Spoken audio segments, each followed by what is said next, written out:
everything that's sold in the last 24 hours. You can make money off of donations. So if you either have a location like I do, or if you tell people what you do, if you network, if you pass out flyers, if you have business cards printed up and you pass them out, if you post on Nextdoor, if you post on Facebook, if you post on OfferUp saying that you will pick up books and media for free, all of that kind of stuff. If you do kind of all of that or some of that or whatever it may be, that mixture, you will probably end up getting inventory for free. And therefore you can make money off of free inventory. It's a great way to start. You can also take items from your house and sell them, whether it's Amazon or eBay, but eBay is what I'm talking about here, but it can also work on Amazon. Sometimes people wonder where to get inventory. Well, a lot of people are just donating or throwing away all kinds of books, CDs, DVDs, records, anything you can think about in regards to physical media. A lot of it goes to thrift stores. Much of it is just thrown directly into people's garbages. So there still can be value in a lot of that. Some of it more than others, but nonetheless, if you let people know what you do, then free stuff can come to you and you can make money off of that. And then that money you make, so all of these ones up here, those 4 were all donations, all that money you make can then be reinvested into more inventory that you can purchase all the various places where you can find inventory. But you can build up that steady flow of free inventory if you really work on it. So let's start with that. These ones up here, let's see, I think this is from, oh no, I'm sorry. So this is not free. So it's just these 3, but nonetheless, you get the point. This one is actually from a Gaylord. So technically the Gaylords were free of CDs. However, I did have to pay for shipping. So it ended up coming out to about $85 per Gaylord. So yeah, but these were, this one sold for $13 plus shipping. It's a sealed copy of this Brazilian artist. And these were CDs that were passed up on by an Amazon seller who just does FBA. They just scan barcodes, and if it doesn't fit their parameters, they do not sell it. But there's so much good stuff in there to sell on eBay and as well in a store or swap meet or whatever you may have. So that one sold for $13. Now these were all free. This one was donated quite a while ago in Search of Scotland. This only sold for $8, free shipping, so I won't make much money off of that. But I do learn, right? You have to live and learn. It's got some great photos in there. You have to live and learn. And I would not list this again. And I'm not quite sure what the information was showing me on eBay or if I just listed it. But even books like this, that the dust jacket is messed up, you can still sell them, or without the dust jacket. So that one, then this one here, this and this CD. So this was a lot. They're all Chandos soundtracks, as you can see. The film music of all these different people. I had 6 of them in here, I believe. And this sold for, what did I sell it for? I believe this was about $25, $26. I don't remember exactly, but that is what I believe it was. And this came from donation of 2 separate 5-box donations. I talked about it in a video previously, but as well as this. So that's a nice little profit there. The reason why the person donated to me is because they found my location, and brought a bunch of CDs in incredible condition. This one's from the same location. Lots of soundtracks. This is Staccato.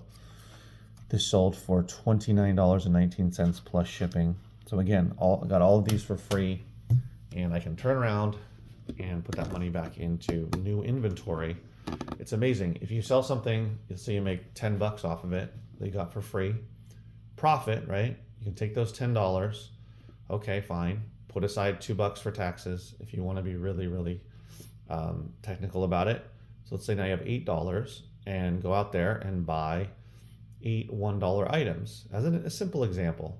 And each of those $8 items, let's say And the next month you can sell half of them for another 10 bucks each. This is just a simple example. Then now you're up to $40 with those other 4 items still sitting in your eBay store, hopefully going to sell at some point.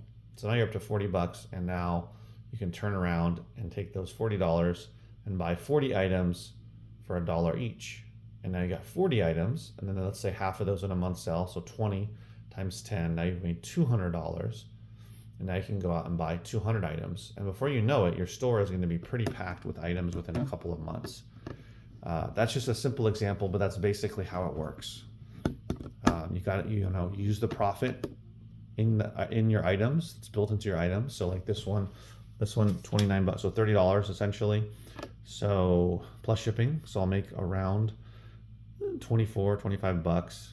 No, probably, yeah, something like that. Maybe a little less, maybe 23. Because I do have a promoted percentage on there. But let's just call it 20 then. Let's even go down. So then 20 bucks, I can turn around, even $2 an item, I can buy 10 items. And if each of those get me 10 to 20 bucks, you see the point, right? Now, always what somebody's going to say is, well, it depends on how quickly it sells. Of course, that's why you've got to decide how you want to run your business. Do you want to have a mixture of quick sellers, kind of medium-term sellers, which I would say a quick seller is selling within about a month, maybe 2 months. A medium seller is 3 or 4 months. A long tail is 6+ months. Do you want to have that mixture? Do you only want long tails? Do you only want short to mid? What do you call it? Midterm, I guess. Mid-tail items. Do you only want quick selling items? If you only want items that are going to sell within a couple of weeks to a month at most, then do that, right? You're gonna have to pass on a lot of other items, but that's fine if that's your thing. Just figure out what works for you. And make sure that if an item hasn't sold within your parameter, run a promotion or just take it out of your store. If you're selling it for 20 bucks, no one's buying it for 3 months, drop it to 15, or run a 20% off, 30% off, 40% off sale, until you sell it. That's what I've been doing. That's why I've been selling a lot more items, is running promotions. I started at 25, I'm up to 27%. I run them for a couple of weeks, then I start them again, and items sell. So do that, right? I have items that have been sitting for a few years, and I'm trying to get rid of them. So I have a very high percentage off. Like this one was 55% off. So I just want to get rid of them, right? They've been there too long, and I've learned a lot. Like I wouldn't list this item again. That's the thing. Learn what sells and what doesn't sell. Learn to look at the information and decide what kind of business you want. So let's go over here. I pulled all of these from my all Christmas CDs. So I pulled all of these from the shelf at the store. All Christmas stuff. It was an auction that I ran. I think it was 7 days. And I'll have to put that back in there. It was only 19 Christmas CDs, and it sold for $4 or $5 and change plus shipping. I wasn't looking to make a bunch of profit. I just wanted to get rid of it. And I have boxes, free boxes. I have free packing material. It's just taking the photos, listing it, and then shipping it, right? It's not that much time. I would rather do that than just throw them out. They're all the same, they're all Christmas CDs. So anyway, it's something to think about if you're going to do that. If not, it makes sense to just pull the discs, put them into a loose disc lot, which is also what I do. These were all pulled from, some of these were pulled from my shelves, and the other ones I already had. So it's a 6 of the very special Christmas CDs. I sold this for $11.99 plus shipping. I had the first 3, and then it jumped to 5, 7, and then the live version. So I didn't have 4 or 6. Could have gone for more money if I had that. I don't know how many they go up to, but that's number 7. So remember, if it's from a set or a series, you can sell it that way as well. These two came from the same source.